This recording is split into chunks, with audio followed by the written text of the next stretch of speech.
नमस्कार दोस्तों, मैं हिंदी सुता आप सभी का हार्दिक स्वागत एवं अभिनंदन करती हूँ अपने YouTube चैनल हिंदी सुता अध्ययन केंद्र में। दोस्तों, आज मैं कक्षा 12 की पुस्तक आरोह से जैनेन्द्र कुमार की अति प्रसिद्ध रचना बाजार दर्शन का वाचन करूंगी। आप सभी लोग मेरे साथ बने रहिएगा। इस पाठ से जितने भी महत्वपूर्ण प्रश्न बनेंगे परीक्षा की दृष्टि से एवं इसका सारांश भी देखेंगे हम और प्रश्नोत्तरी भी करेंगे। तो सब दोस्तों, आइए बिना किसी विलंब के हम अपने पाठ की तरफ अग्रसर होते हैं। पहले हम लेखक का परिचय देखेंगे। लेखक को देखते हैं दोस्तों यहाँ। तो जैनेन्द्र कुमार। बाजार दर्शन के रचनाकार कौन है? तो जैनेन्द्र कुमार जी हैं। जैनेन्द्र कुमार जी को हम देखते हैं, इनका जन्म कब हुआ है? तो इनका जन्म जो है सन 1905 अलीगढ़ उत्तर प्रदेश में। जैनेन्द्र कुमार जी का जन्म कब हुआ है? तो सन 1905 में अलीगढ़ उत्तर प्रदेश में हुआ है। कैसे याद रखेंगे कि जैनेन्द्र का जन्म 1905 में हुआ है? तो ये ध्यान रखिएगा, जैनेन्द्र इंद्र से याद रखिएगा। इंद्रिय इंद्रिय कितनी होती है? 5 इंद्रियां होती है ना। तो इससे ही जैनेन्द्र को जान लीजिएगा, ये जान गए पांचों इंद्रियों को, जान गए पांचों इंद्रियों को। तो ये ध्यान रखिएगा, जैनेन्द्र कुमार का जन्म कब हुआ है? 1905 में अलीगढ़ उत्तर प्रदेश में। प्रमुख रचनाएं देखें तो परख, अनाम स्वामी, सुनीता, त्यागपत्र, कल्याणी, जयवर्धन, मुक्तिबोध, ये उपन्यास है। वातायन, एक रात, दो चिड़िया, फांसी, नीलम देश की राजकन्या, आजीब, ये कहानी संग्रह है। प्रस्तुत प्रश्न, जड़ की बात, पूर्वोदय, साहित्य का श्रेय और प्रेय, सोच विचार, समय और हम, विचार प्रधान निबंध संग्रह है। अब हम कैसे याद रखेंगे कि ये जैनेन्द्र कुमार की रचना है? तो जैनेन्द्र कुमार जी जो है वो परखते हैं, अनाम स्वामी को परखते हैं सुनीता के साथ में। सुनीता जो है इनके साथ में है। जैनेन्द्र कुमार जो है परखते हैं अनाम स्वामी को सुनीता के साथ में, और फिर त्याग देते हैं कल्याणी को। जो कल्याणी है वो जैनेन्द्र जी की पत्नी है कल्याणी। फिर जय मनाते हैं, जब उसको कल्याणी को त्याग देते हैं तो जय मनाते हैं और मुक्ति पा लेते हैं। तो ये उपन्यास हो गया। फिर वो बात करते हैं दो चिड़ियों से और फिर फांसी लगा लेते हैं। नीले पड़ जाते हैं, तभी उनको राजकन्या देख लेती है जो पाजेब पहनी रहती है। तो याद रखिएगा कि जो पाजेब पहनी रहती है कौन रहती है? राजकन्या रहती है। वो भी नीलम देश की राजकन्या रहती है। ये कहानी संग्रह हो गया। वो फिर प्रश्न उठता है, प्रस्तुत प्रश्न उठता है कि वो जड़ हो गए। अरे भाई, उन्हें पूर्वोदय अर्थात उनका उदय कब होगा? साहित्य का श्रेय और प्रेय बने हुए थे और सोच विचार भी अच्छी करते थे और समय और हम में भी जी रहे थे। तो ऐसे इनकी रचनाओं को याद कर सकते हैं। साहित्य अकादमी पुरस्कार, भारत भारती सम्मान, भारत सरकार द्वारा पद्म भूषण से सम्मानित हुए हैं ये। 1990 में इनकी मृत्यु हो जाती है, सन 1990 में। इनका बहुत ही प्रसिद्ध कथन है, इसको याद रखिएगा दोस्तों। कथन क्या है? यथार्थ को अंतिम सत्य के रूप में ओढ़कर जो अपने को विवश मान बैठ सकता है वही तो असमर्थ है। पर जिसने स्वप्न के सत्य के दर्शन किए वह यथार्थ की निकटता से कैसे निरुत्साहित हो सकता है? तो ये क्या है? ये इनके कथन है। पूरा एक बार कथन देख लेते हैं। यथार्थ को अंतिम सत्य के रूप में ओढ़कर जो अपने को विवश मान बैठ सकता है वही तो असमर्थ है। पर जिसने स्वप्न के सत्य के दर्शन किए वह यथार्थ की निकटता से कैसे निरुत्साहित हो सकता है? यह इनके कथन है। हिंदी में प्रेमचंद के बाद सबसे महत्वपूर्ण कथाकार के रूप में प्रतिष्ठित जैनेन्द्र कुमार का अवदान बहुत व्यापक और वैविध्यपूर्ण है। अपने उपन्यासों और कहानियों के माध्यम से उन्होंने हिंदी में एक सशक्त मनोवैज्ञानिक कथाधारा का प्रवर्तन किया। परख और सुनीता के बाद 1937 में प्रकाशित त्याग पत्र ने इन्हें मनोवैज्ञानिक उपन्यासकार के रूप में प्रभुत्व प्रतिष्ठा दिलाई। इसी तरह खेल, पाजेब, नीलम देश की राजकन्या, अपना अपना भाग्य, तस्सत जैसी कहानियों को भी कालजयी रचनाओं के रूप में मान्यता मिली। कथाकार होने के साथ साथ जैनेंद्र की पहचान अत्यंत गंभीर चिंतक के रूप में रही। बहुत सरल एवं अनौपचारिक सी दिखने वाली शैली में उन्होंने समाज, राजनीति, अर्थनीति एवं दर्शन से संबंधित गहन प्रश्नों को सुलझाने की कोशिश की है। अपनी गांधीवादी चिंतन दृष्टि का जितना सुष्ठु एवं सहज उपयोग वे जीवन जगत से जुड़े प्रश्नों के संदर्भ में करते हैं, वह अन्यत्र दुर्लभ है और इस बात का सबूत पेश करता है कि गांधीवाद को उन्होंने कितनी गहराई से हृदयंगम किया है। उनकी रचना है, बहुत प्रसिद्ध निबंध उनका क्या है? बाजार दर्शन। जैनेंद्र का एक महत्वपूर्ण निबंध है बाजार दर्शन, जिसमें गहरी वैचारिकता और साहित्य सुलभ लालित्य का दुर्लभ संयोग देखा जा सकता है। तो ये ध्यान रखिएगा कि जो ये इनका बाजार दर्शन है, यह बहुत ही महत्वपूर्ण निबंध है। हिंदी में उपभोक्तावाद एवं बाजारवाद पर व्यापक चर्चा पिछले 1-1.5 दशक पहले ही शुरू हुई, पर कई दशक पहले लिखा गया जैनेंद्र का लेख आज भी इनकी मूल अंतर्वस्तु को समझाने के मामले में बेजोड़ है।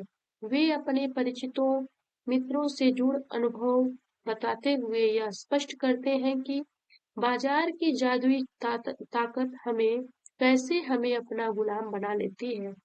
अगर हम अपनी आवश्यकताओं को ठीक ठीक समझकर बाजार का उपयोग करें तो उसका लाभ उठा सकते हैं, लेकिन अगर हम जरूरत को तय कर बाजार में जाने के बजाय उसकी चमक दमक में फंस गए तो वह असंतोष, तृष्णा और ईर्ष्या से घायल कर हमें सदा के लिए बेकार बना सकता है।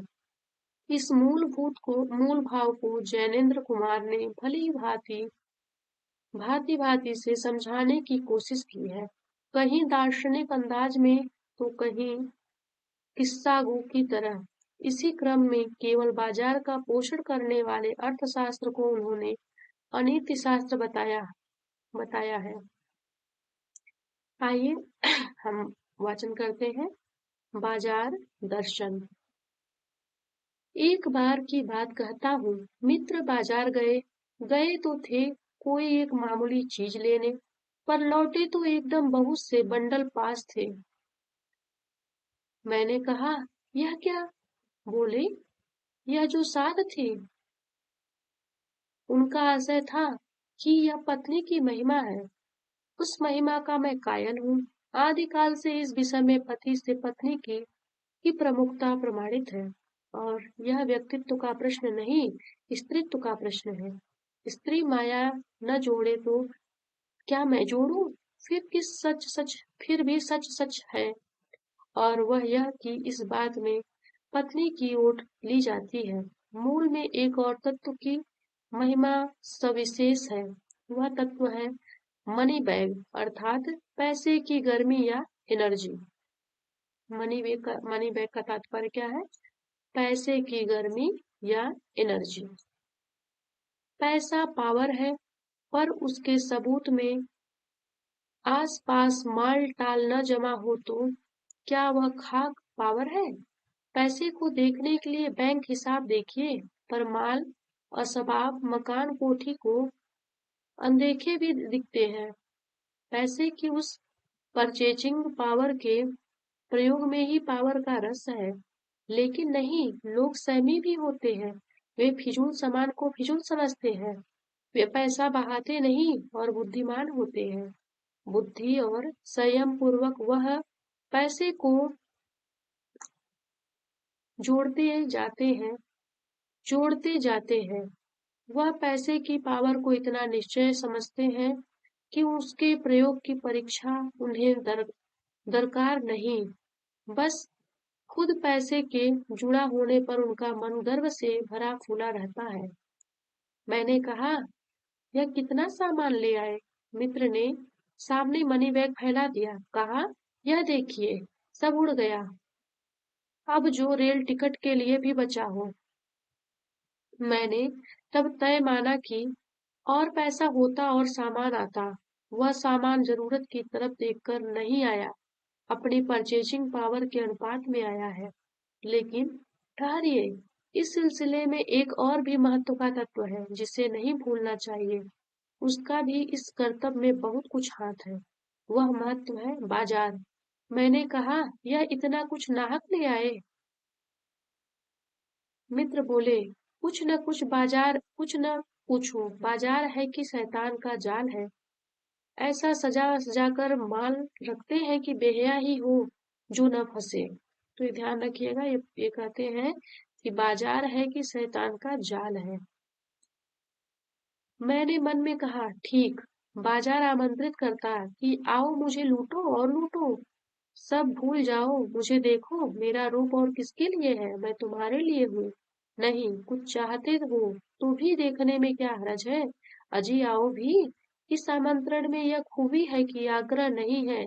आग्रह तिरस्कार जगाता है, लेकिन ऊंचे बाजार का आमंत्रण मूक होता है और उससे चाह जगती है। चाह मतलब अभाव। चौक बाजार में खड़े होकर आदमी को लगने लगता है कि उसके अपने पास काफी नहीं और चाहिए। मेरे यहाँ कितना परिमित और यहाँ कितना अतुलित है। ओह, कोई अपने को न जाने तो बाजार का यह चौक उसे कामना से विकल बना छोड़े। विकल क्यों? पागल, असंतोष, तृष्णा और ईर्ष्या से घायल कर मनुष्य को सदा के लिए वह बेकार बना डाल सकता है। एक और मित्र की बात है। यह दोपहर के पहले के गए गए बाजार से कहीं शाम को वापिस आए। आए तो खाली हाथ। यहाँ देखिए बाजार का बहुत ही सुंदर उन्होंने दृश्य स्पष्ट किया है। मन तो करता है कि सभी कुछ खरीद डालूं। यहाँ पे उनका मित्र कहता है। आगे देखिए, मैंने पूछा, कहाँ रहे? बोले, बाजार देखते रहे। मैंने कहा, बाजार को देखते क्या रहे? बोले, क्यों, बाजार? तब मैंने कहा, लाए तो कुछ नहीं। बोले, हाँ, पर यह समझ न आता था कि न लूं तो क्या। सभी कुछ तो लेने को जी होता था। कुछ लेने का मतलब था शेष सब कुछ छोड़ देना। पर मैं कुछ भी नहीं छोड़ना चाहता था। इससे मैं कुछ भी नहीं ले सका। मैंने कहा, खूब। पर मित्र की बात ठीक थी। अगर ठीक पता नहीं है कि क्या चाहते हो तो सब ओर की चाह तुम्हें घेर लेगी और तब परिणाम रास ही होगा। गति नहीं होगी, कर्म न। बाजार में एक जादू है। वह जादू आंख की राह काम करता है। वह रूप का जादू है। जैसे चुंबक का जादू लोहे पर ही चलता है, वैसे ही इस जादू की भी मर्यादा है। जेब भरी हो और मन खाली हो, ऐसी हालत में जादू का असर खूब होता है। जेब खाली पर मन भरा न हो तो भी जादू चल जाएगा। मन खाली हो तो बाजार की अनेकानेक चीजों का निमंत्रण उस तक पहुंच जाएगा। कही हुई उस वक्त जेब भरी, तब तो फिर वह मन किसकी मानने वाला है? मालूम होता है यह भी लूं, वह भी लूं, सभी सामान जरूरी और आराम को बढ़ाने वाला मालूम होता है। पर यह सब जादू का असर है। जादू की सवारी उतरी की पता चलता है कि फैंसी चीजों की बहुतायत आराम में मदद नहीं देती, बल्कि खलल ही डालती है। थोड़ी देर को स्वाभिमान को जरूर सेक मिल जाता है, पर इससे अभिमान की गिल्टी की और खुराक ही मिलती है। जकड़ रेशमी डोरी ही तो रेशम के स्पर्श के मुलायम के कारण क्या वह कम जकड़ होगी? पर उस जादू की जकड़ से बचने का एक सीधा सा उपाय है। वह यह कि बाजार जाओ तो खाली मन न हो। मन खाली हो तब बाजार न जाओ। कहते हैं लू में जाना हो तो पानी पी कर जाना चाहिए। पानी भीतर हो तो लू का लूपन व्यर्थ हो जाता है। मन लक्ष्य में भरा हो तो बाजार भी फैला का फैला ही रह जाएगा। तब वह घाव बिल्कुल नहीं दे सकेगा। बल्कि कुछ आनंद ही देगा, तब बाजार तुमसे कृतार्थ होगा, क्योंकि तुम कुछ न कुछ सच्चा लाभ उसे दोगे। बाजार की असली कृतार्थता है आवश्यकता के समय काम आना। यहाँ एक अंतर चिन्ह लेना बहुत जरूरी है। मन खाली नहीं रहना चाहिए। इसका मतलब यह नहीं कि वह मन बंद रखना चाहिए। जो बंद हो जाएगा वह शून्य हो जाएगा। शून्य होने का अधिकार बस परमात्मा का है, जो सनातन भाव से संपूर्ण है। शेष सब अपूर्ण है। इससे मन बंद नहीं रह सकता। सब इच्छाओं का निरोध कर दो लोगे, यह झूठ है। और अगर इच्छा निरोध तपह का ऐसा भी नकारात्मक अर्थ हो तो वह तब झूठ है। वैसे तप की राह रेगिस्तान को जाती होगी, मोक्ष की राह वह नहीं। हाथ देकर मन को बंद कर रखना पड़ता है। लोभ का यह जीतना नहीं कि जहाँ लोभ होता है यानी मन में वहाँ नकार हो, वह तो लोभ की ही जीत है। और आदमी की हाथ आंख अपनी फोड़ डाली, तब लोभनीय के दर्शन से बचे तो क्या हुआ? ऐसे क्या लोभ मिट जाएगा? और कौन कहता है कि आंख फूटने पर रूप दिखना बंद हो जाएगा? क्या आंख बंद करके ही हम सपने नहीं लेते हैं? और वे सपने क्या चैन भंग नहीं करते हैं? इससे मन को बंद कर डालने की कोशिश तो अच्छी नहीं, वह अकारत है। यह तो हटवाला और योग है। शायद हट ही हट है, योग नहीं। इससे मन कृश भले हो जाए और पीला और असक्त जैसे विद्वान का ज्ञान, वह मुक्त ऐसे नहीं होता। इससे वह व्यापक की जगह संकीर्ण और विराट की जगह क्षुद्र होता है। इसलिए उसका रोम रोम मूंद कर बंद तो मन को करना नहीं चाहिए। वह मन पूर्ण कब है? मन में पूर्णता होती तो परमात्मा से अभिन्न हम महाशून्य की ही न होते। अपूर्ण है, इसी से हम हैं। सच्चा ज्ञान सदा इसी अपूर्णता के बोध को हम में गहरा करता है। सच्चा कर्म सदा इस अपूर्णता की स्वीकृति के साथ होता है। अतः उपाय कोई नहीं हो सकता जो बलात् मन को रोकने को न कहे, जो मन को भी इसलिए सुने क्योंकि वह अप्रयोजनीय रूप में हमें नहीं प्राप्त हुआ। हाँ, मनमाने पन की छूट मन को न हो, क्योंकि वह अखिल का अंग है, खुद कुल नहीं है। पड़ोस में एक महानुभाव रहते हैं जिनको लोग भगत जी कहते हैं। चूरन बेचते हैं। वह काम करते जाने उन्हें कितने बरस हो गए, लेकिन किसी एक दिन भी चूरन से उन्होंने 6 आने पैसे से ज्यादा नहीं कमाए। चूरन उनका आस पास सरनाम है और खुद ब खुद लोकप्रिय है। कहीं व्यवसाय का गुर पकड़ लेते और उस पर चलते तो आज खुशहाल क्या मालामाल होते, क्या कुछ उनके पास न होता। इधर 10 वर्षों से मैं देख रहा हूँ, उनका चूरन हाथों हाथ बिक जाता है, पर वह न उसे थोक देते हैं, न व्यापारियों को बेचते हैं। पेशगी आर्डर कोई नहीं लेते। बधे वक्त पर अपने चूरन की पेटी लेकर घर से बाहर हुए नहीं कि देखते देखते 6 आने की कमाई उनकी हो जाती है। लोग उनका चूरन लेने को उत्सुक तो रहते हैं, चूरन से भी अधिक शायद वह भगत जी के प्रति अपनी सद्भावना का श्रेय देने को उत्सुक रहते हैं। पर 6 आने पूरे नहीं कि भगत जी बाकी चूरन बालकों को मुफ्त बांट देते हैं। कभी ऐसा नहीं हुआ है कि कोई उन्हें 25वां पैसा भी दे सके। कभी चूरन में लापरवाही नहीं हुई, और कभी रोग होता भी मैंने उन्हें नहीं देखा।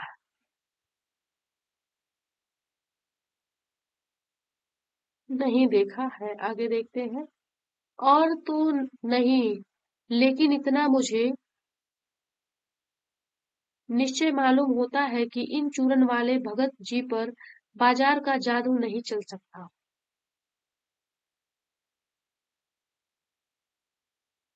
कहीं आप भूल न कर बैठिएगा। इन पंक्तियों को लिखने वाला मैं चूरन नहीं बेचता हूँ। जी नहीं, ऐसी हल्की बात भी न सोचिएगा।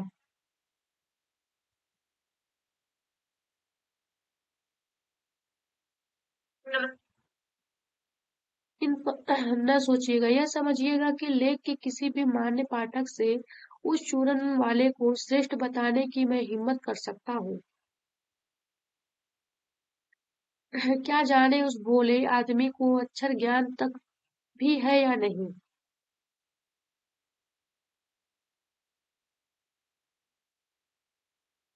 और बड़ी बातें तो उसे मालूम क्या होगी। और हम आप न जाने कितनी बड़ी बड़ी बातें जानते हैं।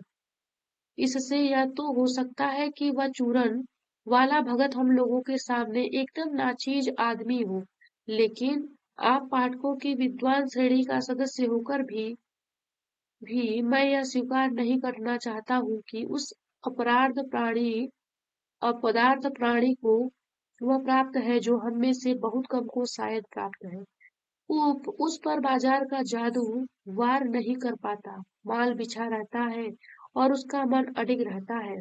पैसा उससे आगे होकर भीख तक मांगता है कि मुझे लो, लेकिन उसके मन में पैसे पर दया नहीं समाती।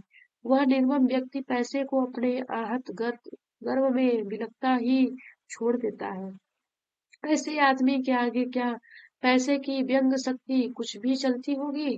क्या वह शक्ति कुंठित रहकर सलज्ज ही न हो जाती होगी ही न हो जाती होगी। पैसे की व्यंग शक्ति की सुनिए, वह दारुण है। मैं पैदल चल रहा हूँ कि पास ही धूल उड़ाती निकल गई मोटर। वह क्या निकली, मेरे कलेजे को कौंधती एक कठिन व्यंग की लीक ही आर से पार हो गई। मैंने किसी से ने जैसे किसी ने आंखों से उंगली देकर दिखा दिया हो कि देखो उसका नाम है मोटर और तुम उससे वंचित हो। यह मुझे अपनी ऐसी विडंबना मालूम होती है कि बस पूछिए नहीं। मैं सोचने को हो जाता हूँ कि हाय, ये ही माँ बाप रह गए थे जिनके जन्म यहाँ मैं जन्म लेने को था। क्यों न मैं मोटर वालों के यहाँ हुआ। उस व्यंग में इतनी शक्ति है कि जरा में मुझे अपने सगों के प्रति कृतज्ञ कर सकती है। कृतज्ञ का अर्थ होता है उपकार न मानने वाला। लेकिन क्या लोक वैभव की यह व्यंग शक्ति उस चूरन वाले अकिंचित कर मनुष्य के आगे चूर चूर होकर भी नहीं रह जाती। चूर चूर क्यों, कहो पानी पानी।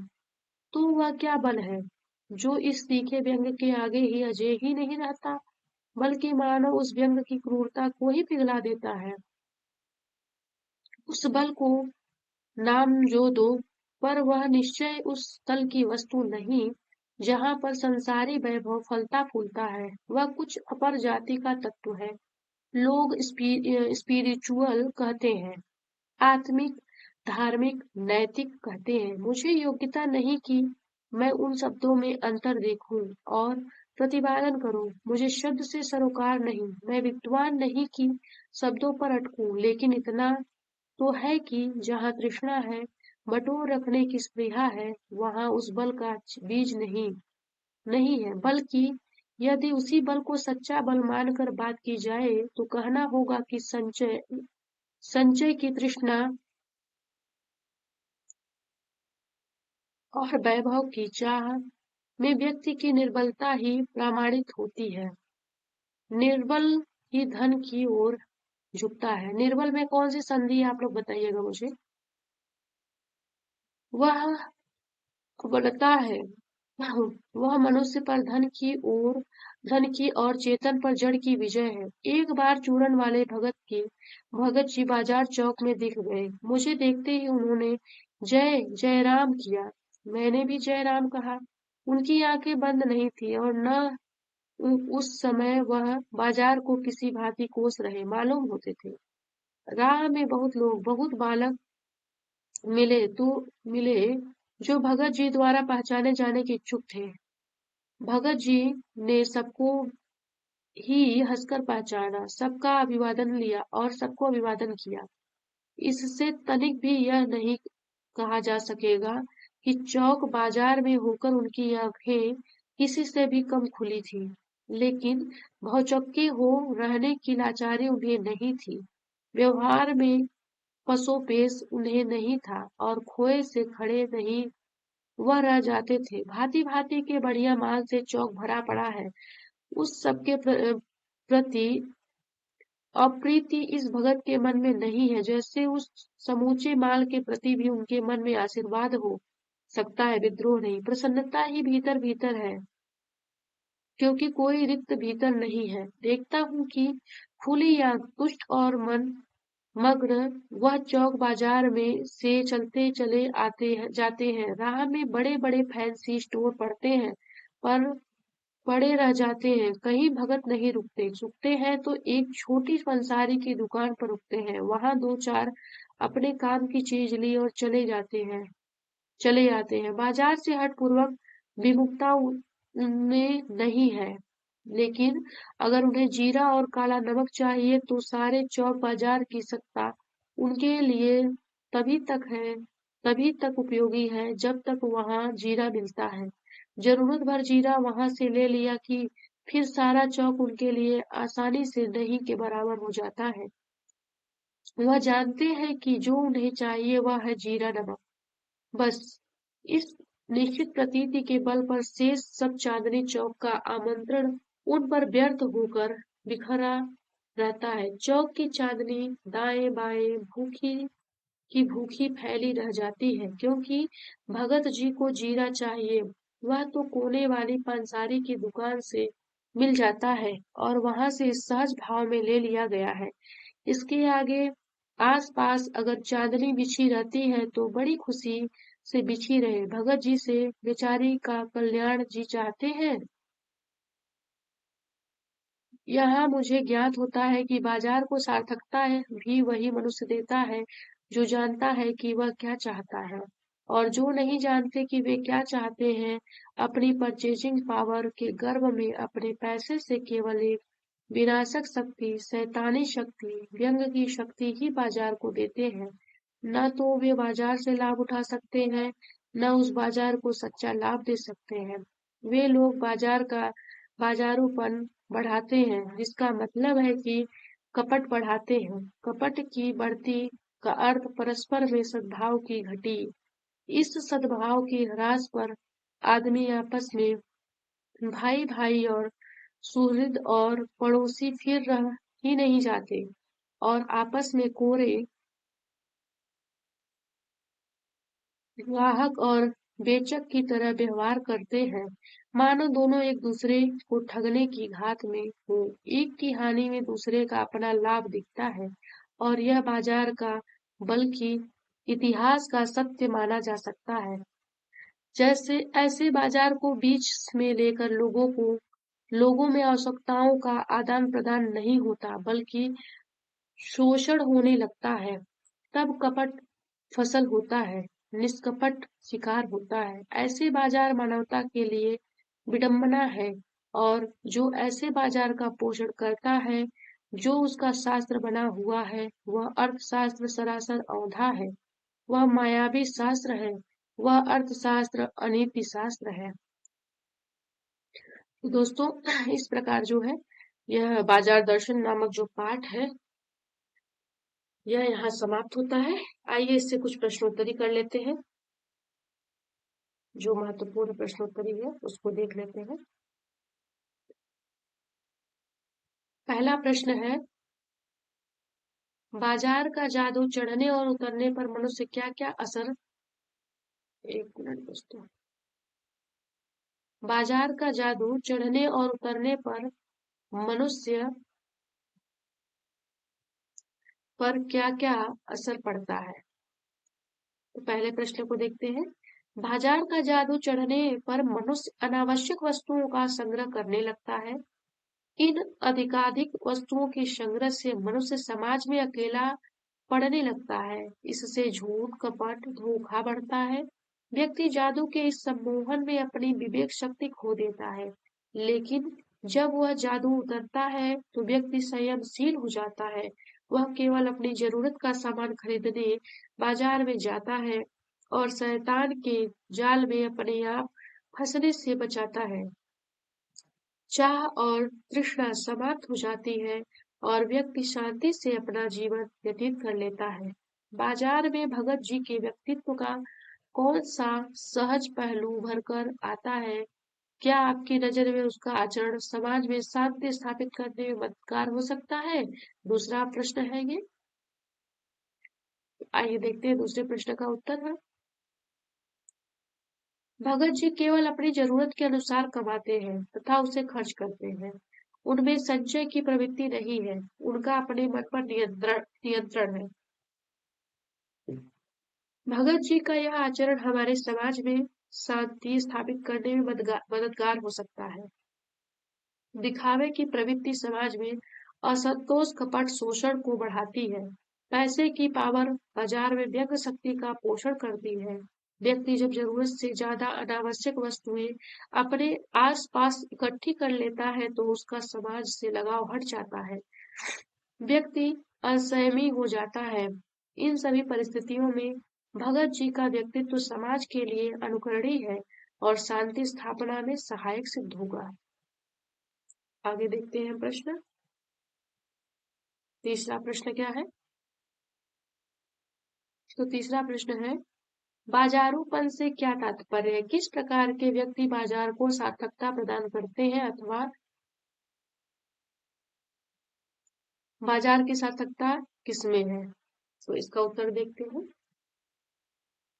बाजारूपन का तात्पर्य है दिखावा, बनावटीपन।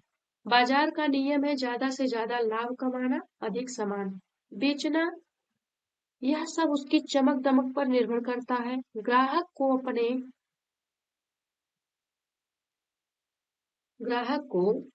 अपने सम्मोहन के जादू में बांधकर उसकी जेब खाली करना ही बाजार का कायदा है। इसी का दूसरा नाम है बाजारूपन। जो व्यक्ति बाजार रूपी शैतान के जाल में नहीं फंसते वे भगत जी की तरह अपनी आवश्यकताओं के अनुसार खरीदारी करते हैं। जो व्यक्ति पैसे की पावर से अप्रभावित रहते हैं वही व्यक्ति बाजार को सार्थकता प्रदान कर सकते हैं। बाजार व्यक्तियों के लिए लाभ के लिए होता है, उनकी आवश्यकताओं की पूर्ति के लिए होता है, आदान प्रदान का माध्यम होता है। जहाँ छल कपट, दिखावा और शोषण न हो। बाजार व्यक्ति के लिए हो, व्यक्ति बाजार के लिए न हो। व्यक्ति बाजार में अपनी आवश्यकता पूर्ति के लिए न जाए, न कि अपनी जेब खाली करके अनावश्यक और दिखावटी वस्तुएं घर पर इकट्ठी कर ले। तभी बाजार और व्यक्ति दोनों सार्थक और एक दूसरे के सहायक सिद्ध हो सकते हैं। चौथा प्रश्न देखते हैं क्या है। चौथा प्रश्न है, बाजार किसी का लिंग, जाति, धर्म या क्षेत्र नहीं देखता। वह देखता है सिर्फ उसकी क्रय शक्ति। इस रूप में वह एक प्रकार से सामाजिक समता की भी रचना कर रहा है। आप इससे कहाँ तक सहमत है? तो बाजार किसी व्यक्ति का लिंग, जाति, धर्म का क्षेत्र न देखकर केवल उसकी क्रय शक्ति को देखता है। बाजार की इस भावना के कारण हमारे समाज में धनी वर्ग का उदय हुआ। एक ऐसा वर्ग जिसके पास पैसा ही पैसा है। ऐसे वर्ग के लिए मानवीय मूल्यों का कोई मूल्य नहीं। उनके लिए केवल पैसा ही सब कुछ है। सहनशीलता और संयम के स्थान पर इस वर्ग में धन का नशा है, दिखावे और बनावटीपन की होड़ है। ऐसी स्थिति में इस वर्ग से सामाजिकता, समता आशा करना बेमानी है। यहाँ केवल धोखा है, शोषण है, छल कपट है। अपने अपने ही बराबरी के लोगों को नीचा दिखाने की चेष्टा हर समय ही लगी रहती है। इस वर्ग के लिए व्यक्ति और सामाजिक मूल्यों की बात करना बेकार है। इनके जीवन की सार्थकता केवल पैसे और उसकी पावर में निहित है। हम इस बात से सहमत नहीं कि बाजार एक क्रय शक्ति वाले लोगों में सामाजिक समता की रचना कर सकते हैं या उनके अंदर ऐसी शक्ति है, तो इस बात से सहमत नहीं है। आगे देखते हैं। आप अपने तथा समाज से कुछ ऐसे प्रसंग का उल्लेख करें। पैसे की शक्ति काम नहीं आई। जब पैसा शक्ति के परिचायक के रूप में प्रतीत हुआ, जब पैसे की शक्ति काम नहीं आई, तो ये ध्यान रखिएगा। उत्तर देखते हैं कि जब पैसा शक्ति के परिचायक के रूप में प्रतीत हुआ, इसका उत्तर क्या होगा?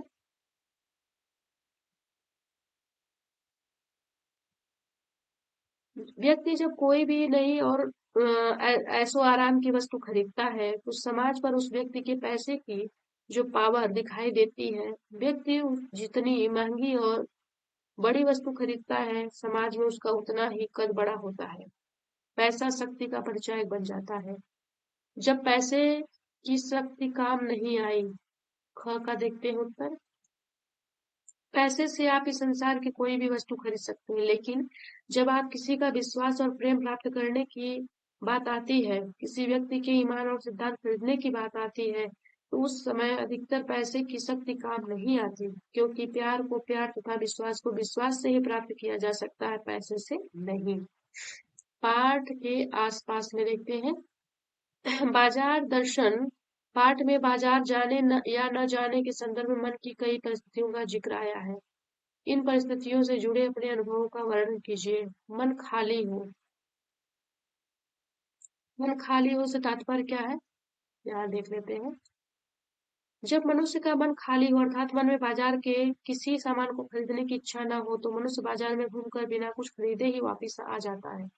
मन खाली न हो, मन खाली न हो। ख को देखते हैं।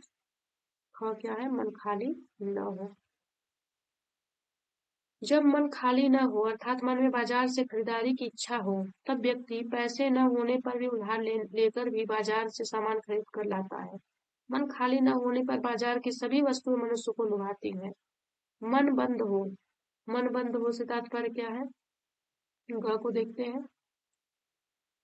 तो जब मन बाजार से कुछ खरीदने की इच्छा न रखता हो, जो व्यक्ति आवश्यकता होने पर भी कुछ न खरीदता हो, तो मन बंद हो, ऐसा हो।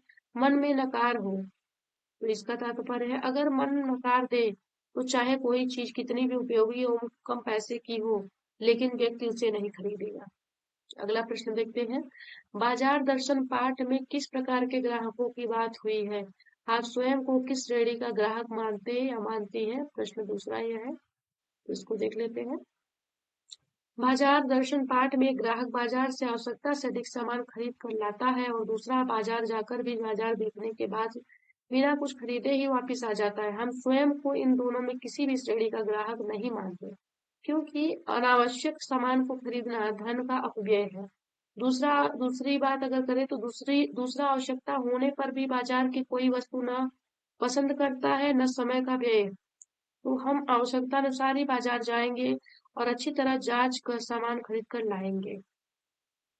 तीसरा प्रश्न क्या है, आप बाजार की भिन्न भिन्न प्रकार की संस्कृति से अवश्य परिचित होंगे। माल की संस्कृति और सामान्य बाजार और हाट की संस्कृति में आप क्या अंतर पाते हैं? परचेसिंग पावर आपको किस तरह के बाजार में नजर आती है? तो ये ध्यान रखिएगा कि यह ठीक है कि कभी कभी बाजार में आवश्यकता ही शोषण का रूप धारण कर लेती है। बाजार में मांग के हिसाब से लाभ किया जाता है। अगर वस्तु की मांग अधिक होगी तो लाभ की अधिक रखा जाएगा। मांग कम होने पर वस्तु की बिक्री दुकानदार पर कम लाभ में ही कर देता है। कुछ लोग परचेजिंग पावर के गर्भ में बाजार जाते हैं, वे बिना आवश्यकता ही सामान का क्रय करते हैं। इससे बाजारूपन तो बढ़ता ही है, साथ में आवश्यकताओं का सही आदान प्रदान न होकर अपितु शोषण होने लगता है। अनावश्यक सामान की खरीदारी शोषण का रूप धारण कर लेती है। चौथा प्रश्न देखते हैं। लेखक ने पाठ में संकेत किया है कि कभी कभी बाजार में आवश्यकता ही शोषण का रूप धारण कर लेती है। क्या आप इस विचार से सहमत हैं? तर्क सहित उत्तर दीजिए। तो कभी कभी बाजार की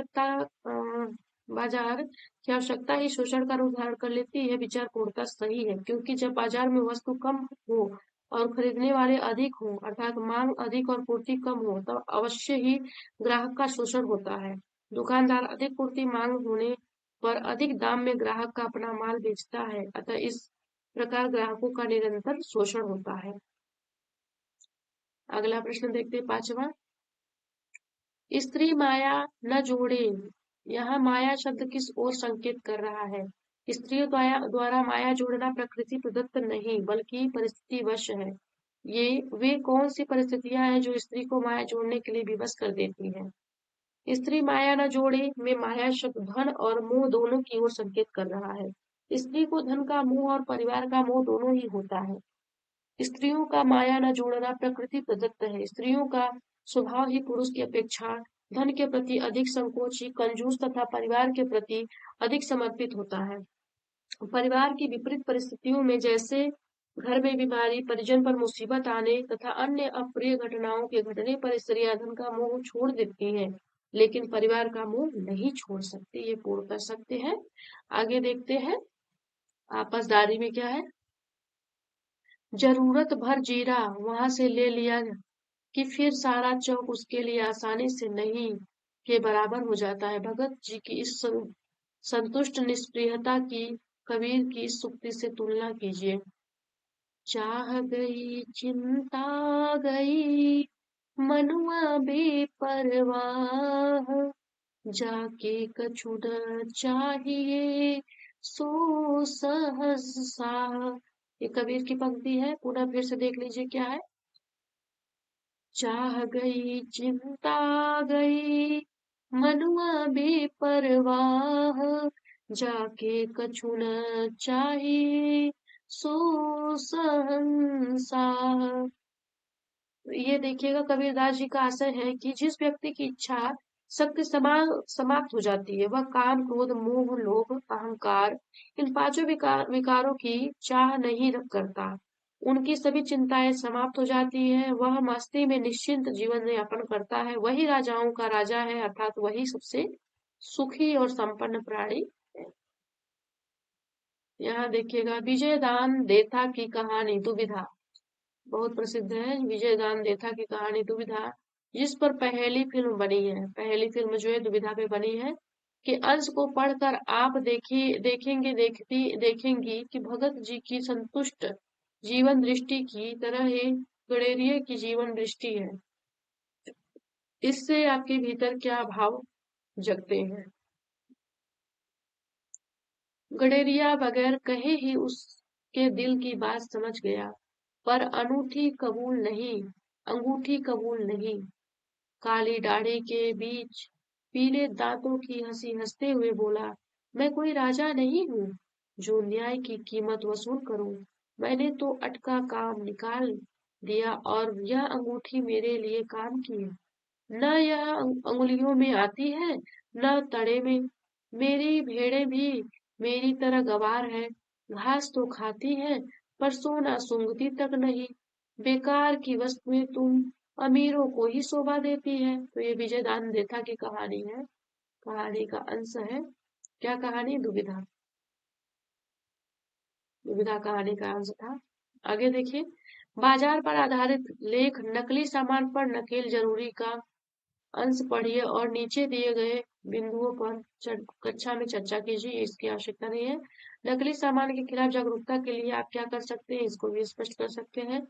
उपभोक्ताओं के हित को मद्देनजर रखते हुए सामान बनाने वाली कंपनियों का क्या नैतिक दायित्व है, इसको आप देख सकते हैं।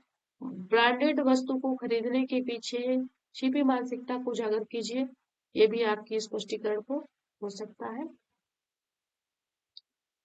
आइए इसको भी देख लेते हैं हम। नकली सामान पर नकेल जरूरी। अपना क्रेता वर्ग बढ़ाने की होड़ में एफएमसीजी यानी तेजी से बिकने वाले उपभोक्ता उत्पाद बनाने वाली कंपनियां गांव के बाजारों में नकली सामान भी उतार रही हैं। कई उत्पाद ऐसे होते हैं जिन पर न तो निर्णय तिथि होती है और न ही उस पर तारीख का जिक्र होता है, जिससे पता चले कि अमुक सामान के इस्तेमाल की अवधि समाप्त हो गई चुकी है। आउटडेटेड या पुराना पड़ चुका सामान भी गांव देहात के बाजारों में खप रहा है। ऐसा उपभोक्ता मामलों के जानकारों का मानना है। National consumer disputes redressal commission के सदस्य की माने तो जागरूकता अभियान में तेजी लाए बगैर इस गोरख धंधे पर लगाम कसना नामुमकिन है। उपभोक्ता मामलों की जानकार पुष्पा गिरी माँ जी का कहना है, इनमें इसमें दो राय नहीं कि गांव देहात के बाजारों में नकली सामान बिक रहा है। महानगरीय उपभोक्ताओं को अपने शिकंजे में कसकर बहुराष्ट्रीय कंपनियां, खासकर ज्यादा उत्पाद बेचने वाली कंपनियां गांव का रुख कर चुकी हैं। वे गांव वालों के अज्ञान और उसके बीच जागरूकता के अभाव का पूरा फायदा उठा रही हैं। उपभोक्ताओं के हितों की रक्षा के लिए कानून जरूरी है, लेकिन कितने लोग इसका सहारा लेते हैं यह बताने की जरूरत नहीं। गुणवत्ता के मामले में जब शहरी उपभोक्ता ही उतने सचेत नहीं हो पाए हैं, तो से गांव वालों से कितनी उम्मीद की जा सकती है। इस बारे में national consumer disputes redressal commission के सदस्य जस्टिस एस एन कपूर का कहना है। कौन है? जस्टिस एस एन कपूर का कहना है, टीवी ने दूर-दराज के गांवों तक में बहुराष्ट्रीय कंपनियों को पहुंचा दिया। बड़ी-बड़ी कंपनियां विज्ञापन पर बेतहाशा पैसा खर्च करती हैं, लेकिन उपभोक्ताओं में जागरूकता को लेकर वे चवन्नी खर्च करने को तैयार नहीं। नकली सामान के खिलाफ जागरूकता पैदा करने में स्कूल और कॉलेजों के विद्यार्थी मिलकर ठोस काम कर सकते हैं, ऐसा कि कोई प्रशासक भी न कर पाए। बेशक इस कड़वे सच को स्वीकार कर लेना चाहिए कि गुणवत्ता के प्रति जागरूकता के लिहाज से शहरी समाज भी कोई ज्यादा सचेत नहीं। यह खुली हुई बात है कि किसी बड़े ब्रांड का लोकल संस्करण शहर या महानगर का मध्य या निम्न मध्य वर्गीय उपभोक्ता भी खुशी खुशी खरीदता है। यहाँ जागरूकता का कोई प्रश्न ही नहीं उठता, क्योंकि वह ऐसा सोच समझकर और अपनी जेब की हैसियत को जानकर ही कर रहा है। फिर गांव वाला उपभोक्ता ऐसा क्यों न करे। पर फिर भी यह नहीं कहा जा सकता, यदि समाज में कोई गलत काम हो रहा है तो उसे रोकने के जतन न किए जाए, यानी नकली सामान के इस गोरख धंधे पर विराम लगाने के लिए जो कदम या अभियान शुरू करने की जरूरत है वह तत्काल हो। तो यह जो है हिंदुस्तान 6 अगस्त 2006 आभार के रूप में है। प्रेमचंद की कहानी ईदगाह के हामिद और उसके दोस्तों का बाजार से क्या संबंध बनता है, विचार करें। तो ये ध्यान रखिएगा कि जो प्रेमचंद का हामिद है, ईदगाह कहानी का जो हामिद है उसको ध्यान देखने की आवश्यकता है। तो यहाँ देखिएगा, प्रेमचंद की कहानी ईदगाह में हामिद और उसके दोस्तों का बाजार से संबंध जो है क्रेता और विक्रेता का है। हामिद ईद के दिन अपने मित्रों के साथ मेला देखने जाता है। हामिद के पास केवल जो है 3 पैसे होते हैं, तो हामिद को खिलौने मिठाई खरीदते देख करके जो है हामिद जो है वह मिठाई और खिलौने इन सबको देख करके उन सभी चीजों को खरीदने के लिए ललचता है, किंतु उसके पास जो है कि पैसे नहीं है, 3 पैसे मात्र है। और वो भी अपनी दादी को देखता है कि उसकी दादी जब रोटी बनाती है तो उसके हाथ जल जाते हैं, तो उनके लिए वह सोचता है कि अपनी दादी के लिए कुछ ऐसे चीजें ले चलूं जिससे उनके हाथ को उनका हाथ जो है न जले। तो यहाँ पर वह जो है अपनी दादी के लिए चिमटा खरीदता है, लाता है, ताकि दादी जो है रोटी आसानी से सेक सके, उनका हाथ न जले। वही हामिद का अपने मन पर अंकुश रखकर दादी के लिए चिमटा खरीदना जो बात आती है, वह दादी के प्रति प्रेम पूर्ण एक अभिव्यक्ति है, मानसिकता का चित्रण है। हामिद बाजार से 3 पैसे में काम की चीज खरीद कर अपनी दादी के लिए लाता है और असीम दुआओं को लेता है। अगला प्रश्न देखते हैं।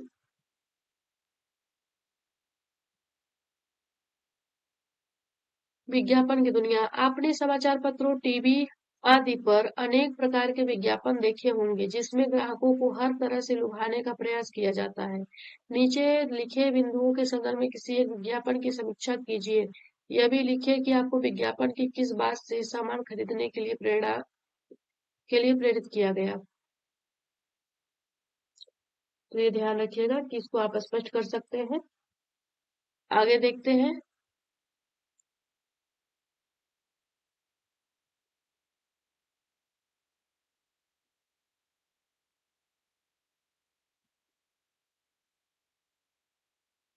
अगला प्रश्न देखिएगा, भाषा की बात में विभिन्न परिस्थितियों में भाषा का प्रयोग ही अपना रूप बदलता है। कभी औपचारिक रूप में आती है तो कभी अनौपचारिक रूप में। पाठ में से दोनों प्रकार के 3-3 उदाहरण छाट करके लिखिए। इसको देख सकते हैं। लोग सहमी भी होते हैं, वे फिजूल सामान को फिजूल समझते हैं। पड़ोस में एक महानुभाव रहते हैं जिनको लोग भगत जी कहते हैं, वे चूरन बेचते हैं। निर्बल ही धन की ओर झुकता है, वह अबलता है। यह मनुष्य पर धन की और चेतन पर जड़ की विजय है। यह जो है 3 हमने आपको स्पष्ट कर दिया। आगे देखिएगा भाषा का अनौपचारिक रूप क्या है। तो सब उड़ गया, अब जो रेल टिकट के लिए भी बचा हो। मैं पैदल चल रहा हूँ कि पास की धूल उड़ाती निकल गई मोटर।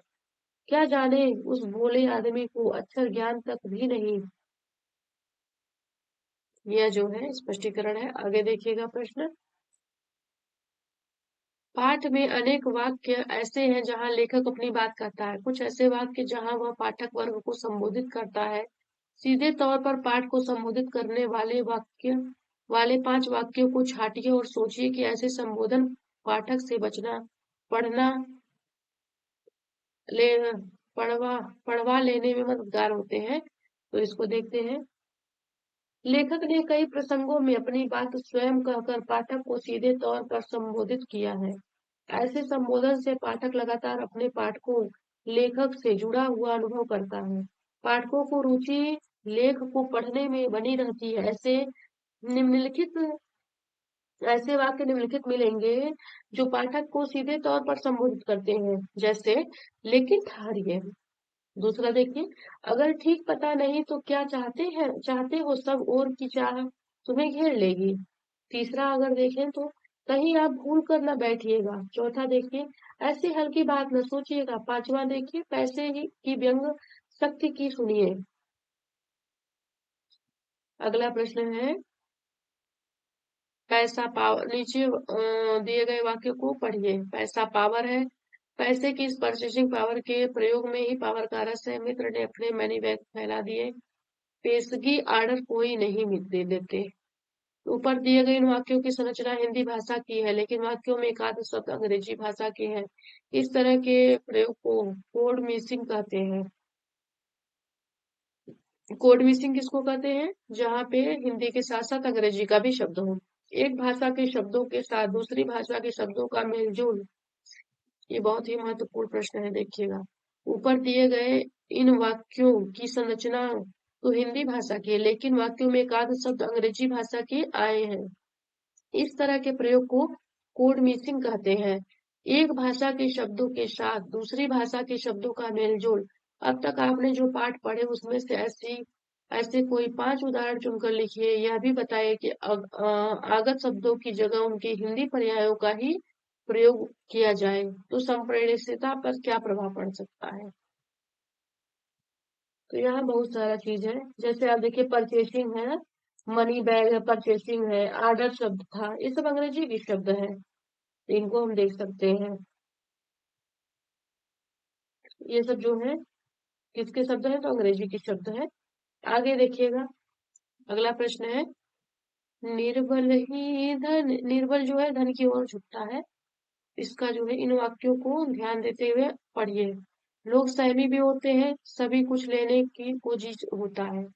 तो दिए गए वाक्यों में ही भी तो निपात है। देखिए ये दिया है कि ऊपर दिए गए वाक्यों के रेखांकित अंश ही भी तो निपात है, जो अर्थ पर बल देने के लिए इस्तेमाल किए जाते हैं। वाक्य में इनके न होने और स्थान क्रम बदल देने से वाक्य के अर्थ पर क्या प्रभाव पड़ता है। जैसे मुझे भी किताब चाहिए, मुझे किताब भी चाहिए। तो मुझे महत्वपूर्ण है, किताब महत्वपूर्ण है। यहाँ क्या है? मुझे किताब चाहिए, मुझे भी किताब चाहिए और मुझे किताब भी चाहिए। तो यहाँ पे मुझे महत्वपूर्ण है और यहाँ पे किताब महत्वपूर्ण है। आप निपात भी तो का प्रयोग करते हुए 3 वाक्य बनाइए। साथ ही ऐसे 2 वाक्यों का निर्माण कीजिए जिसमें से तीनों निपात एक साथ आते हों। तो ये ध्यान रखिएगा, इसको आप हमारे कमेंट बॉक्स में लिखिएगा दोस्तों। मैं देखना चाहती हूँ कि आप लोगों को ये कितना समझ में आया है। जैसे मैं 1-2 आपको स्पष्ट कर देती हूँ। जैसे पति से पत्नी की ही प्रमुखता प्रमाणित है। मकान कोठी तो अनदेखे भी दिखते हैं, उसका भी इस कर्तव्य में बहुत कुछ हाथ है। मैं ही नहीं बल्कि तुम भी तो बेईमान हो। तो यहाँ देखिए, हमने आपको 3-4 उदाहरण दे दिए। आगे देखते हैं, चर्चा करें। परचेजिंग पावर से क्या अभिप्राय है, इस पर आप चर्चा कर सकते हैं। परचेजिंग पावर का अर्थ होता है खरीदारी की शक्ति। तो ये ध्यान रखिएगा। बाजार की चकाचौंध से दूर परचेजिंग पावर का सकारात्मक उपयोग किस प्रकार किया जा सकता है, आपकी मदद के लिए संकेत किया जा रहा है। सामाजिक विकास के कार्यों में सामाजिक आर्थिक ऋण व्यवस्था को सुदृढ़ करने में। तो ये आप ध्यान दीजिएगा, इसको आप देख सकते हैं। परचेजिंग पावर को एक बार हम थोड़ा सा इस पर चर्चा कर सकते हैं, क्या है परचेजिंग पावर जो है। तो परचेजिंग पावर का अर्थ होता है खरीदारी की शक्ति। जब ग्राहक आवश्यकता अनुसार बाजार में सामान खरीदता है तथा धन का व्यय करता है तो उसकी यह खरीदारी परचेजिंग पावर कहलाती है। और जो व्यक्ति सामान की गुणवत्ता को परख कर धन खर्च करता है वह सामाजिक विकास में भी मददगार हो सकता है, क्योंकि ऐसी शक्ति बाजार के सामान की गुणवत्ता व मूल्य के सामंजस्य का पूरा ज्ञान रखती है। तो ये ध्यान रखिएगा। आगे देखते हैं परचेजिंग पावर। परचेजिंग पावर का अर्थ क्या होता है? परचेजिंग पावर का अर्थ होता है खरीदने की शक्ति। और स्वभाव का अर्थ होता है समान। दरकार का अर्थ होता है जरूरत। परिमित का अर्थ होता है सीमित। अतुलित का अर्थ होता है जिसकी तुलना न की जा सके। पेशगी अग्रिम राशि। नाचीज का अर्थ होता है महत्वहीन। अपदार्थ जिसका अस्तित्व न हो। दारुण का अर्थ होता है भयंकर। अकिंचकर का अर्थ होता है अर्थहीन। प्रिया का अर्थ होता है इच्छा। पशुपेश का अर्थ होता है असमंजस। तो इस प्रकार जो है यह पाठ हमारा यही समाप्त होता है। और इससे जितने भी महत्वपूर्ण प्रश्न बने दोस्तों, मैंने सारे प्रश्नों को आप सभी को स्पष्ट कर दिए। और इसमें आप हमें अवश्य बताइएगा जिन जिन प्रश्नों को आपने देखा, उन प्रश्नों में से आपके मस्तिष्क में अगर कोई प्रश्न आता है तो आप हमें अवश्य स्पष्ट करिएगा, हम उसका समाधान अवश्य करेंगे। इसी के साथ दोस्तों धन्यवाद, नमस्कार। अब नए पाठ के साथ हम आपसे पुनः मिलेंगे।